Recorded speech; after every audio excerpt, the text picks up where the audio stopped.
सभी को नमस्कार, गुड इवनिंग। कैसे हो दोस्तों? मैं नितिन एक बार फिर से हाजिर हूँ आपके अपने यूट्यूब चैनल टिटोलिया क्लासेस पर। तो दोस्तों, अपना जो टॉपिक चल रहा है वो चल रहा है कंजंक्शन। कौन सा चल रहा है गाइज? कंजंक्शन हम पढ़ रहे हैं, ठीक है।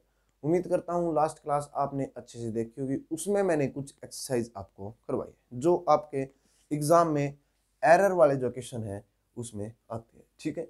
आज मैं कुछ एक्सरसाइज करवाना चाहूँगा जो आपके ये एग्जाम में ये देखने को मिलती है। उससे पहले कुछ डिस्कस करना चाहूंगा मैं आपसे, जैसे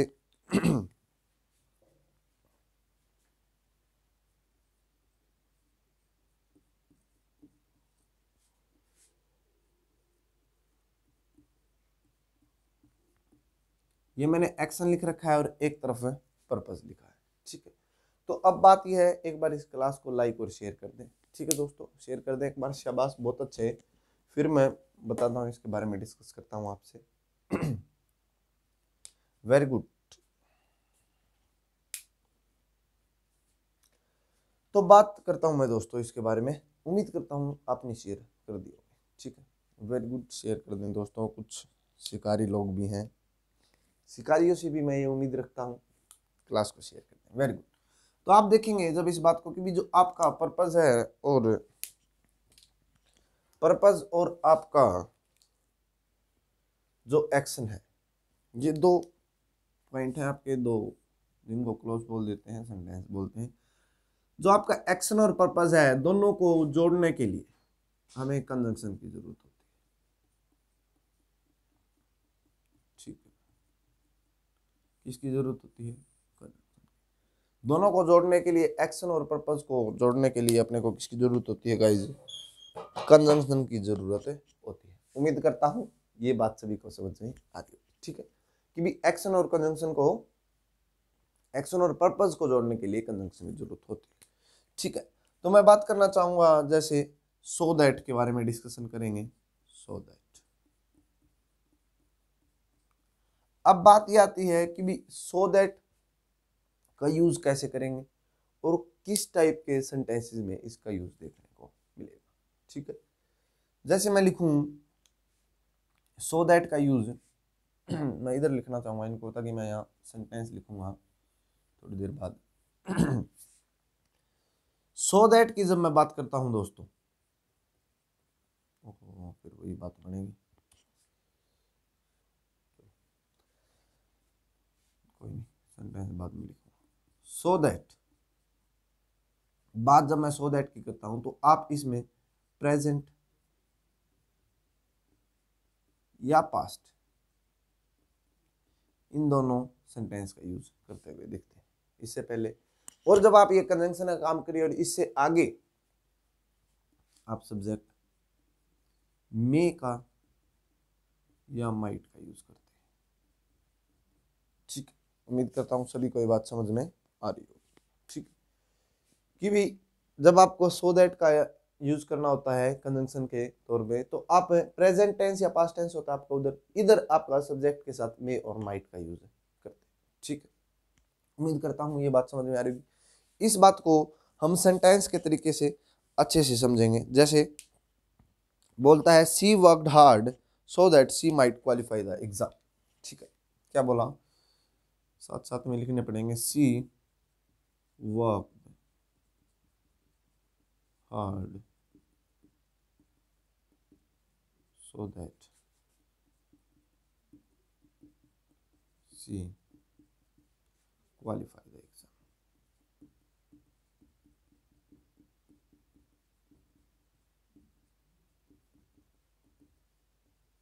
ठीक है। अब क्या है कि भी she worked hard so that she qualify the exam. तो आपने देखा कि भी यदि मैं इसमें वर्कड का यूज करता हूं तो आप इसमें माइट का यूज करेंगे।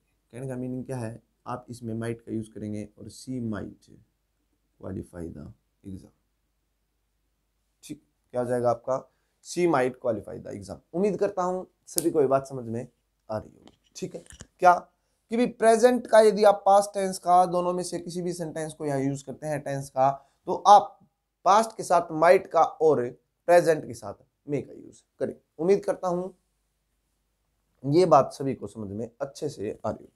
आगे बात करना चाहूंगा मैं, यदि मैं लिखता हूं लिस्ट का यूज, ठीक है, इसके बारे में आपका क्या विचार है? लिस्ट के बारे में, शाबाश, इसके बारे में एक बार बताएंगे। ये भी आपका एक कंजंक्शन की तरह यूज किया जाता है, ठीक है, कंजंक्शन की तरह तो लिस्ट यूज किया जाता है, पर बात यह आती है कि कंजंक्शन में इसका यूज कैसे किया जाता है और किस टाइप से इसका यूज होता है, ठीक है।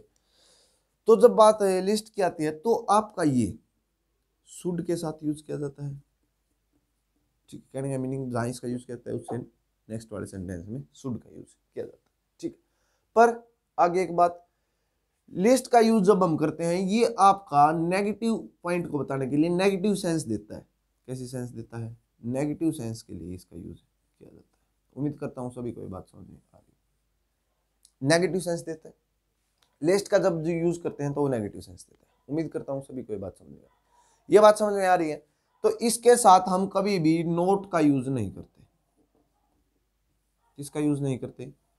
नोट का यूज आपको इसके साथ देखने को नहीं मिलता। उम्मीद करता हूं दोस्तों ये बात सभी को समझ में आ रही हो। क्या कि लिस्ट का यूज है, इसके साथ शुड का यूज किया जाता है, ये एक नेगेटिव सेंस देने के लिए यूज किया जाता है, ठीक है। नेगेटिव सेंस के लिए यूज तो किया जाता है, पर इसके साथ हम कभी भी नोट का यूज नहीं करते। उम्मीद करता हूं ये बात सभी को समझ में आ रही, ठीक है। जैसे मैं सेंटेंस को लिखता हूं, सी worked hard, she worked hard. अब मैंने आपकी एक कंजंक्शन यूज कर दी लिस्ट। इसके बाद क्या हुआ कि भी यदि मैं सेंटेंस को आगे लिखता हूं तो आप नेगेटिव सेंस का मतलब नोट का यूज नहीं करेंगे। सी शुड, अब आप यहां नोट का यूज नहीं कर सकते। क्यों? क्योंकि अभी आपने बताया कि ये किसको दे रहे, नेगेटिव सेंस को खुद ही बता रहे, सी should disqualify the exam.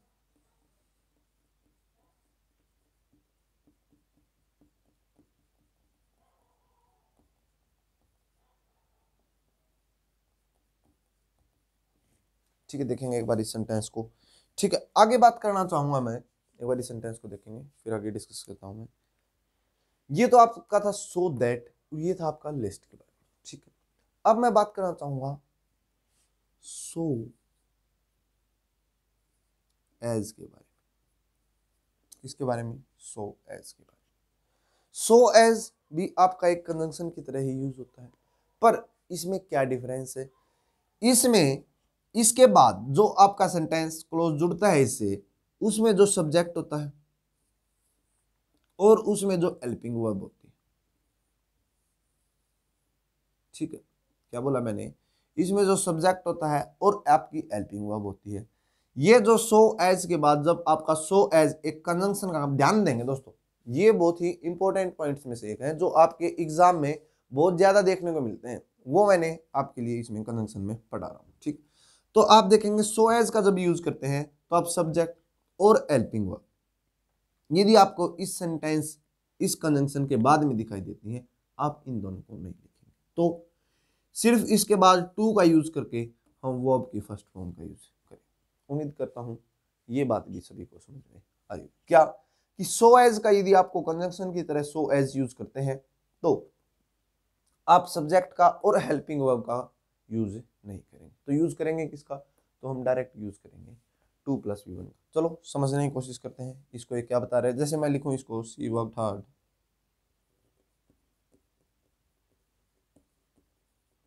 C worked hard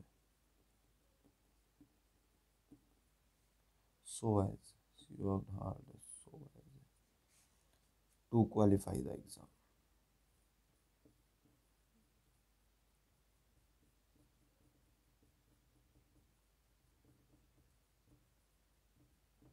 ठीक है, ये आपका जैसे सेंटेंस हुआ, ये था आपका कि भी सो एज के बाद देखो हमने या ना सब्जेक्ट का यूज किया ना वर्ब का, डायरेक्ट 2+V1 का यूज हमने कर लिया, ठीक है। उम्मीद करता हूं सभी को ये बात समझ में आ रही होगी।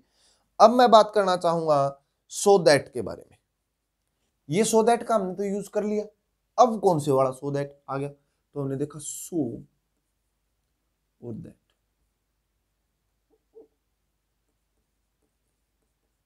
मेरे को लगता है ये आपको देख के कुछ कुछ याद आ रहा होगा, और ये बात तो शिकारियों को भी याद होगी साथ में। क्यों?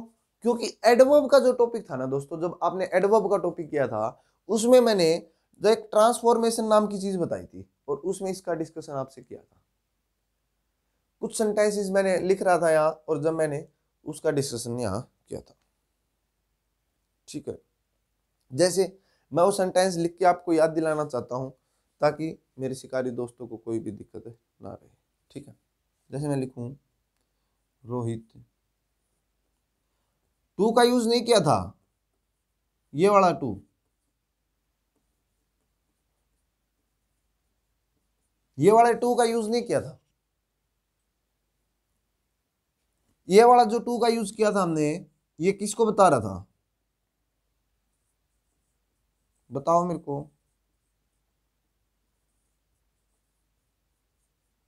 वेरी गुड गाइस, बताने का कष्ट करेंगे कि जो ये वाला टू था आपका, जो मैंने इस टू का डिस्कशन किया था आपसे, ये क्या बता रहा था? तो आपने बताया था कि ये आपका एक नेगेटिव सेंस को बताने के लिए यूज हो रहा था। उम्मीद करता हूं वो बात आपको अभी भी याद होगी। ऐसी बात है क्या दोस्तों? क्या आपको वो बात अब भी याद है क्या कि मैंने ये बात आपको बताई थी कि भी ये जो टू का यूज है आप किसके साथ कर रहे थे?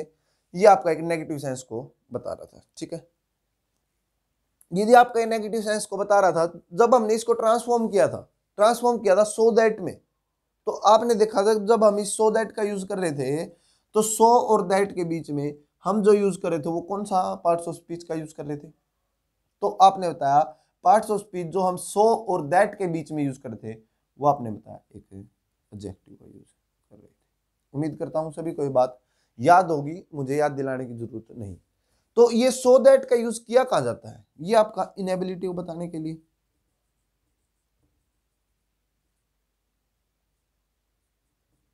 या आपका फ्यूचर एक्शन को बताने के लिए।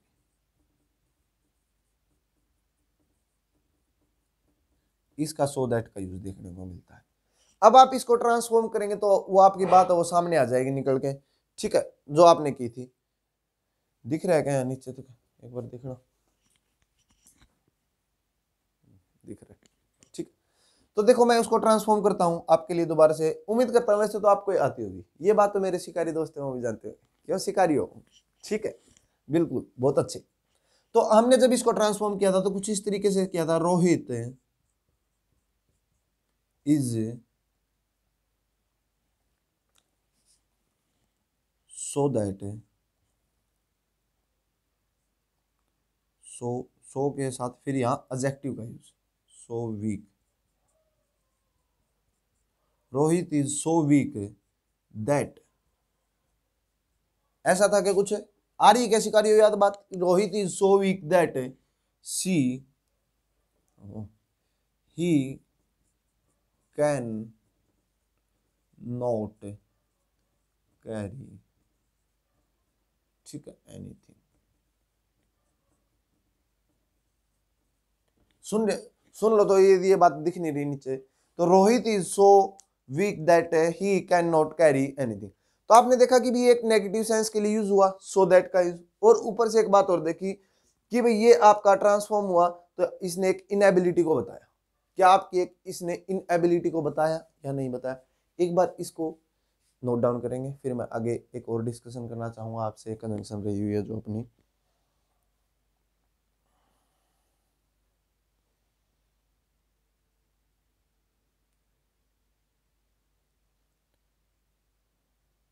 उम्मीद करता हूं दोस्तों आपने ये नोट डाउन कर लिया होगा। ठीक है, तो ये तो था आपका। अब मैं जो डिस्कशन, लास्ट जो डिस्कशन है अपना, वो है कन्वेंशन में सो एज का। किसका? सो एज का।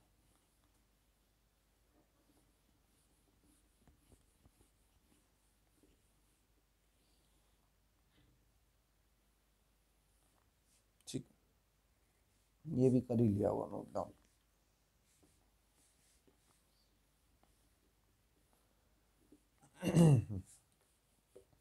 सो एज का जब मैं डिस्कशन आपसे करता हूं, किसका? सो का और एज का, इसके बीच में वही गैप। तो इसका यूज अब कैसे? तो मैंने देखा कि भी सो एज के बीच में जो ये यूज हुआ, इसमें भी एक एडजेक्टिव का यूज होगा। किसका यूज होगा? एडजेक्टिव। सो एज का यूज, सो एज का यूज कंपैरिजन के लिए किया जाता है।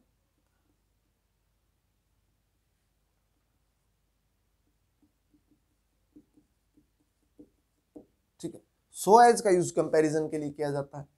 ठीक है, और नेगेटिव सेंस के, नेगेटिव सेंस को बताने, नेगेटिव पॉइंट को आपको बताने के लिए,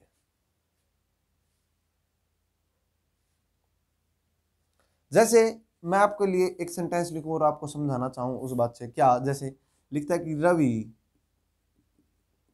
is not, Ravi is not so happy. ये मैं ना, मेरे को आज भी याद है, मैंने यहाँ इसके बारे में एक सेंटेंस लिखा था और आपको सो एज के बारे में यहाँ एक जो लास्ट सेंटेंस बताया था मैंने एडवर्ब में, कुछ जब चल रहा था अपना ये टॉपिक है, तो उस टाइम मेरे को लगता है कि तुम्हारे को भी ये बातें ध्यान होंगी। Ravi is not so happy as I am. ठीक है, जैसे मैंने ये सेंटेंस लिखा, तो आप इसमें देख रहे होगे कि भाई इस सेंटेंस में आपको नेगेटिव सेंस दिख रही है, दिख रही है, बिल्कुल दिख रही है। फिर आपने देखा कि भी इसमें एक कंपैरिजन भी आपको दिख रहा है कि भी रवि का कंपैरिजन हो रहा है आई से। क्या ये बात सभी को समझ में आ रही है? ऐसा कोई दोस्त तो नहीं बैठा क्लास में कि भी जिसको ये बात समझ में नहीं आ रही।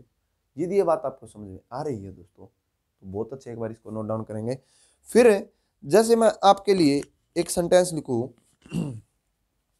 इसको आप करेक्ट करेंगे।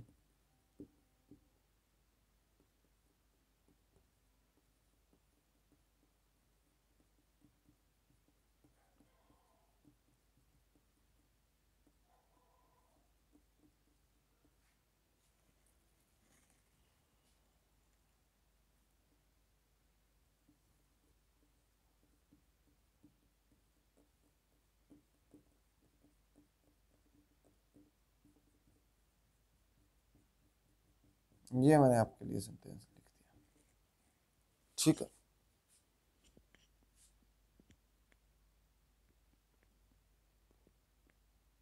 तो आप इसको देखेंगे, ये सेंटेंस करेक्ट लिखा हुआ है क्या? आपने जब इस सेंटेंस को देखा कि Kiran is so intelligent girl as can qualify the exam, कि आपने अभी बताया था कि भी सो और एज के बीच में तो आपका एक एडजेक्टिव ही आ सकता है। सही बात है। तो आपने देखा कि भी यहाँ तो आपने एक और ही रामायण कर दी और ये गर्ल कहाँ से ला दिया। उम्मीद करता हूँ सभी के दिमाग में क्वेश्चन। तो ये सेंटेंस आपका एरर है इसमें, और इसको जब आप करेक्ट करते हैं तो आपका करेक्ट में आता है Kiran is a girl, Kiran is a girl so as, so intelligent, so intelligent as, Kiran is a girl so intelligent as can qualify the exam. ठीक है, इस टाइप से आपका ये सेंटेंस होना था। ठीक है, जो हमने आगे यूज इसका कुछ इस तरीके से किया। ठीक है, उम्मीद करता हूँ सभी को ये बात समझ में आती है। यदि ये बात समझ में आ रही है तो एक बार इसको नोट डाउन करें, फिर आगे डिस्कशन करता हूँ मैं आपसे।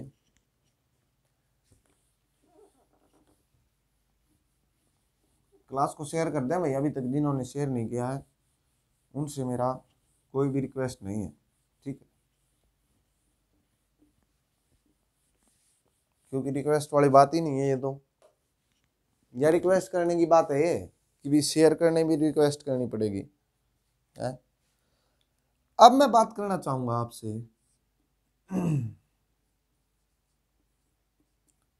बट के बारे में।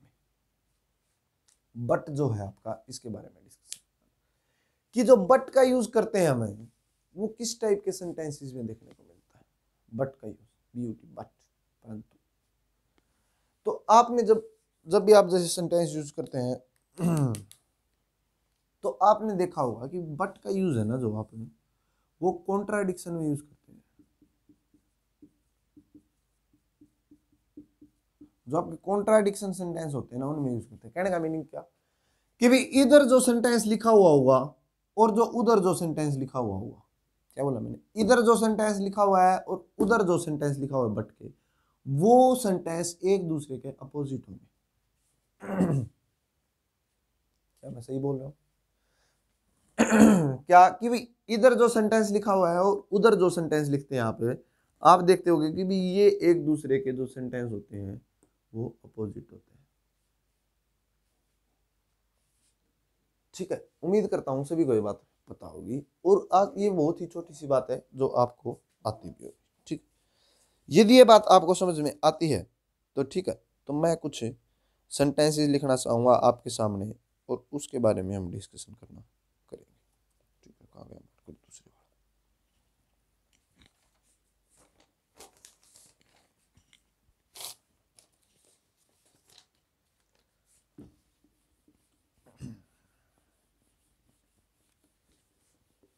तो प्यारे दोस्तों, सेंटेंस मैं लिखता हूँ आपके लिए, तब तक आप क्लास को कर दें शेयर। ठीक है,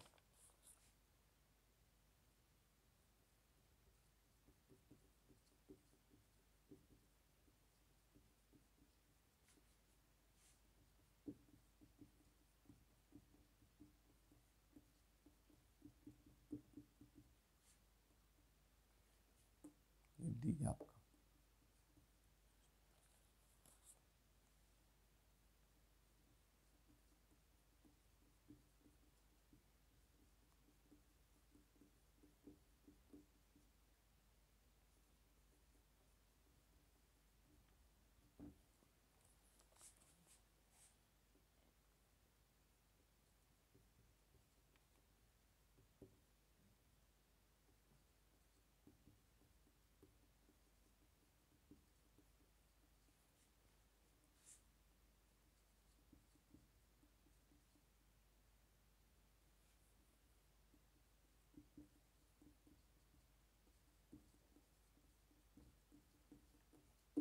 साथ साथ में नोट कर लेंगे।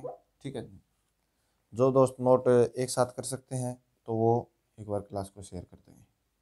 आपके बहुत सारे ग्रुप्स हैं मेरे को पता है, तो मेरे को उम्मीद है आप लोगों से ये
ये मैंने आपके लिए लिख दिए सेंटेंसेस।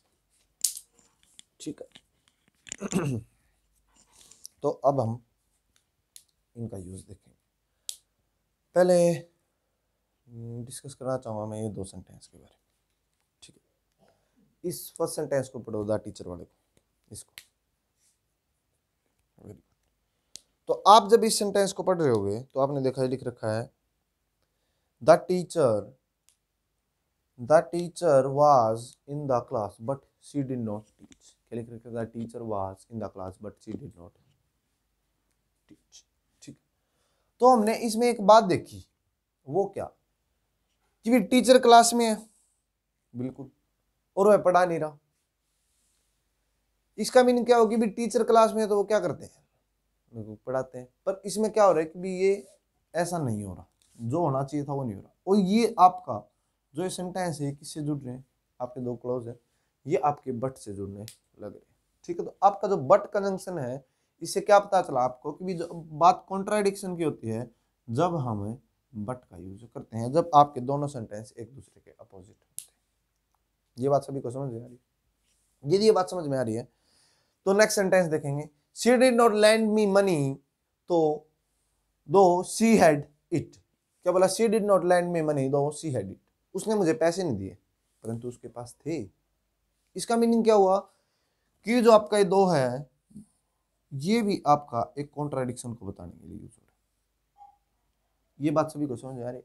दोबारा से देखेंगे हमारे सेंटेंस को, she did not land me money दो शी हैड इट। उसके पास पैसे तो थे परंतु उसने मुझे दिए नहीं। इस बात का क्या मीनिंग? उसके पास यदि पैसे थे तो उसको देने चाहिए थे, उसके पास पैसे नहीं होते तो मुझे नहीं देता। यदि ऐसी बात होती तो एक दूसरे के अपोजिट नहीं होते, पर हमने देखा कि एक दूसरे के अपोजिट लिख रखे हैं। यदि एक दूसरे के अपोजिट लिख रखे हैं, इस बात का क्या मीनिंग है दोस्तों कि ये आपका दो भी एक कॉन्ट्राडिक्शन को बताने के लिए यूज होता है। उम्मीद करता हूं सभी को ये बात समझ में आ रही होगी। यदि ये बात समझ में आ रही है तो अब मैं फर्स्ट सेंटेंस की बात करना चाहूंगा, ठीक है। लिख रखा है, although she had started late she finished on time. उसने लेट स्टार्ट किया परंतु वह टाइम से खत्म कर देगा, ठीक है। तो आपने देखा कि भाई आपका जो ये अभी मैंने बताया कि भाई जो दो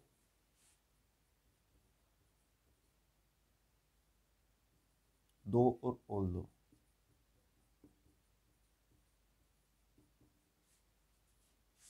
आपके कॉन्ट्राडिक्शन को बताने के लिए यूज होते हैं। ये बात उम्मीद करता हूं सभी को समझ में आ रही है। यहां आपको बट का यूज दिख रहा है, ठीक है, दिख रहा है क्या बट का यूज? तो आप देखेंगे she although she started late but she had finished on time. तो आपने देखा कि भी सी स्टार्टेड लेट, उसने लेट स्टार्ट किया परंतु वो टाइम से खत्म कर दिया। क्या ये दोनों बात एक दूसरे के अपोजिट नहीं है? अब मैं बोलूं कि मैं लेट हूं तो मेरे को पता है कि यदि मैं लेट हूं तो मेरा काम कैसे खत्म होगा? लेट खत्म होगा, ठीक है। आपने यदि लेट उठते हैं तो आपके जो काम है वो भी लेट हो जाएंगे, ठीक है। ये बात भी सभी को समझ में आ रही है। तो कहने का मीनिंग क्या है कि लेट स्टार्ट करे और टाइम से खत्म करते, इस बात का मीनिंग क्या है कि एक दूसरे के अपोजिट है, कॉन्ट्राडिक्शन। और यहां देखा आपने कि भी बट का यूज भी कर रखा है। क्या बोला कि ऑल्दो का यूज भी किया और बट का यूज भी किया। ऑल्दो का यूज किया कॉन्ट्राडिक्शन को बताने के लिए, बट का यूज क्यों किया? बताओ, बट का यूज क्यों किया इसने? इसी टाइप के कुछ बिल्कुल सेम इसी टाइप के ये क्वेश्चन आपके एग्जाम में देखने को मिले हैं दोस्तों। बहुत सारे एग्जाम्स में ये आपके फेवरेट क्वेश्चन रहे हैं, ठीक है। इसलिए मैंने ये बताने की कोशिश की आपको कि भी इस टाइप के जब आपको क्वेश्चन देखने को मिलते हैं और एरर में आते हैं कि भी कौन से पॉइंट में एरर, तो ये आपके लिए दिक्कतें खड़ी कर देते हैं, ठीक है। क्या आपको मैं बता देता हूं, यदि आपका ये ऑल्दो से कॉन्ट्राडिक्शन को बताया ही जा रहा है तो आपका बट का यूज करने की जरूरत है नहीं। तो कहने का मीनिंग क्या है, यदि आप दो और ऑल्दो का यूज करते हैं तो आप बट का यूज नहीं करेंगे। तो करेंगे क्या? तो मैं आपको बता देता हूं कि बट का यूज ना करके हम इसकी जगह यूज करना चाहेंगे या तो एक कोमा का। लगभग आप जो देखते हैं वो ये कोमा ही देखेंगे कि भी यदि आपको ऑल्दो एक कॉन्ट्राडिक्शन को बता रहे हैं तो आप कोमा का यूज करेंगे, बट को रिप्लेस करेगा कोमा। या कई बार आपके जो ग्रामर में बताया जाता है वो आपको यट भी बताया जाता है। किसका? यट का। कि भी यदि आपको ऑल्दो का यूज कर रखा है तो आप कोमा नहीं, एक साथ में आप यट का यूज भी कर सकते हैं, ठीक है। दोनों आपके करेक्ट माने जाते हैं। उम्मीद करता हूं सभी को ये बात समझ आ रही है। तो आप हम इसको कोमा से रिप्लेस करेंगे, although she started late comma she finished on time, ठीक है। उम्मीद करता हूं सभी को ये बात समझ आ रही है। सेकंड सेंटेंस की बात करना चाहूंगा। लिख रखा है, though Rohit was ill but he came to school, but he came to school. तो आप इन्हें इस सेंटेंस को जब देखा तो ये आपका जो आपका बट है इसमें एक सुपरफ्लूस का काम कर रहा है, जैसे स्टार्टिंग वाले फर्स्ट सेंटेंस में कर रहा था, ठीक है। जो आपका कहाँ है, इसमें एक सुपरफ्लूस था क्योंकि ये भी कॉन्ट्राडिक्शन को बता रहे, ये भी कॉन्ट्राडिक्शन को बता रहे, तो ये सुपरफ्लूस हो गया। तो आपका ये सुपरफ्लूअस हो गया, तो इसको हम यहाँ से कर देंगे आउट। आउट कर देंगे तो यहाँ हम कोमा का यूज करते हुए दिखेंगे। उम्मीद करता हूँ सभी कोई बात समझ आ रही होगी। नेक्स्ट सेंटेंस है, तो लास्ट सेंटेंस की बात करना चाहूंगा कि भाई ऑल दो का यूज ऑल दो के साथ आगे यूज करके येट का। अब मेरे को बताओ सेंटेंस करेक्ट है या नहीं। Although Rohit late yet she was not punished. आपने देखा कि भाई एक और दिक्कत देखने को मिलती है दोस्तों में, कई बार एक ये दिक्कत भी देखने को मिलती है येट और स्टिल में डिफरेंस की एक प्रॉब्लम भी आपको देखने को मिलती है। ठीक है, उम्मीद करता हूं ये बात सभी को समझ में आ रही होगी कि भाई जो येट है, पहले मैं इसके बारे में डिस्कशन करना चाहूँ, क्या ये सेंटेंस करेक्ट है। तो आपने देखा ऑल दो के साथ अभी आपने बताया था बट को रिप्लेस करने से कोमा या येट का यूज कर सकते हैं, तो आपका इस अकॉर्डिंग ये सेंटेंस ठीक होता है। ठीक है, उम्मीद करता हूं सभी को ये बात समझ आ रही है। एक बार नोट डाउन करेंगे फिर आगे डिस्कशन करना चाहूंगा मैं आपसे।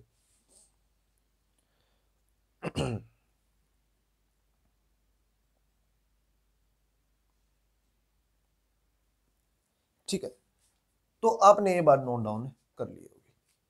अब मैं बात करूं यट की और स्टील की, तो यट और स्टील की जब मैं आपसे डिस्कशन करता हूं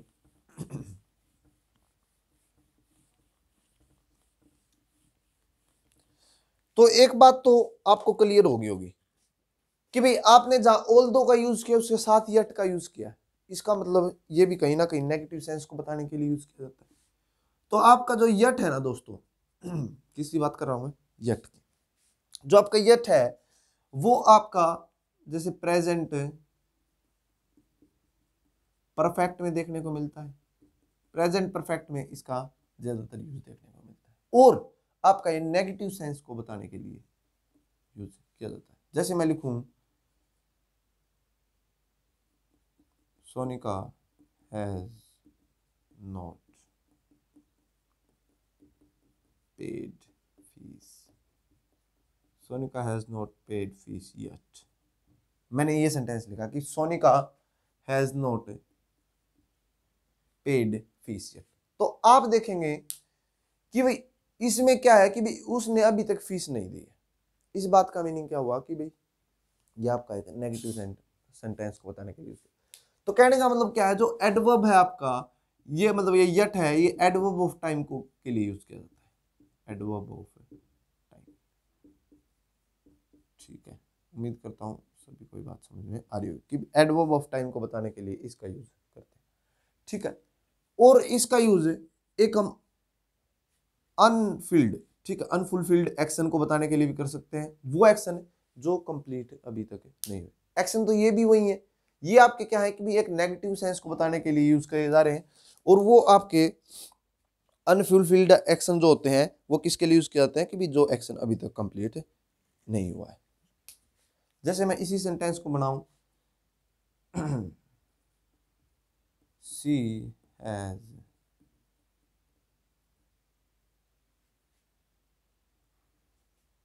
she has yet to paid fees to pay। तो आपने देखा कि भी she has yet to pay fees कि भी उसने अनफुलफिल्ड एक्शन आपका ये, इसीलिए इसका यूज किया गया है। ठीक है, अब बात करता हूं मैं, उम्मीद करता हूं ये बातें दोनों ध्यान रखेंगे। प्रेजेंट परफेक्ट टेंस में यूज किया जाता है, ये आपका अनफुलफिल्ड एक्शन को बताने के लिए इसका यूज किया जाता है। ठीक है, उम्मीद करता हूं सभी को ये बात समझ में आ रही होगी। तो जैसे आपका स्टिल की बात करता हूं मैं, स्टिल इसका यूज क्या किया जाता है। स्टिल का यूज जब आप देखेंगे दोस्तों, स्टिल का यूज आपका एडवर्ब ऑफ फ्रीक्वेंसी के लिए किया जाता है, एडवर्ब ऑफ फ्रीक्वेंसी। उम्मीद करता हूं सभी को बात समझ में आ रही होगी। एडवर्ब ऑफ फ्रीक्वेंसी के लिए इसका यूज किया जाता है। दूसरी बात ध्यान रखेंगे, ये आपका पॉजिटिव सेंटेंस को, मतलब पॉजिटिव सेंस को कन्वे करता है, आपके पॉजिटिव सेंस के लिए इसका यूज किया जाता है। ठीक है, इस बात का भी ध्यान रखेंगे। तीसरी बात जो है आपका तीसरी बात जो ध्यान रखेंगे वो करेंगे कि ये आपका जो सेंटेंस है वो कंटिन्यूअस टेंस में यूज किया जाता है। क्या होता है, मैंने एडवर्ब ऑफ फ्रीक्वेंसी के लिए यूज किया जाता है, पॉजिटिव सेंस को बताने के लिए। जैसे नेगेटिव सेंस में यूज कर रहे थे ना अपन, जैसे ऑल्दो के साथ इसका यूज कर रहे थे, इसका यूज हम पॉजिटिव सेंस के लिए करते हैं, ठीक है। और कंटिन्यू सेंटेंस में इसका यूज किया जाता है। जैसे मैं लिखूं राहुल